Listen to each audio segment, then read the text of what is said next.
Hello વિદ્યાર્થી મિત્રો, આપણી YouTube channel Braj study classes 4513માં ભણવાને લગતા રોજ વિડીયો મૂકવામાં આવે છે. તો વિડીયો અવશ્ય જોજો અને જો વિડીયો ગમે તો લાઈક, શેર અને સબસ્ક્રાઇબ જરૂરથી કરજો. નમસ્કાર. આ પણ ખૂબ જ અગત્યનો પ્રશ્ન છે. પ્રશ્ન શું છે ધ્યાન રાખજો કે કુલ સંખ્યાઓ કેટલી, આવું આપણને કીધું છે. કુલ એટલે દાખલા તરીકે ભાઈ 2 અંકની કુલ કેટલી સંખ્યાઓ હોય, 10 અંકની કુલ કેટલી સંખ્યા હોય, 5 અંકની કુલ કેટલી સંખ્યા હોય, 4 અંકની કુલ કેટલી સંખ્યા હોય. બરોબર, એકદમ સરળ રીતે આપણે જોઈ લઈએ, યાદ જ રહી જાય, તમારે બિલકુલ જફામાં પડવાની જરૂર નથી. જોઈ લો, દાખલા તરીકે તમને એમ કીધું કે 4 અંકોની કુલ સંખ્યાઓ કેટલી, તો તમે ગણતરી કરવા જાઓ કે આટલા અંકની આટલી, આટલા અંકની આટલી, 4 અંકની કુલ કેટલી, તો કશું કરવાનું નથી. કેટલા અંકની કીધી છે આપણને?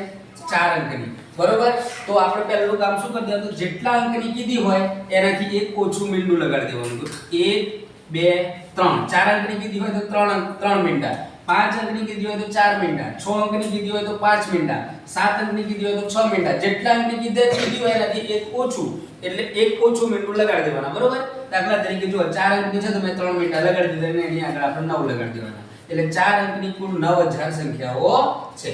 કેટલી? 9000. બીજું 5 અંકની કેટલી છે, તો કેટલા અંકની કીધી છે આપણને?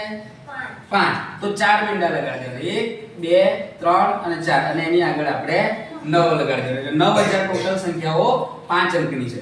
7 અંકની કીધી હોય તો ટોટલ 6 મીંડા લગાવવાના. જો 1 2 3 4 5 6 અને આગળ 9. ઓકે, જેટલા અંકની કીધું એનાથી એક ઓછું મીંડું અને આગળ 9 લગાડી દેવાનું, એટલે ટોટલ સંખ્યાઓ મળી જશે. ઓકે.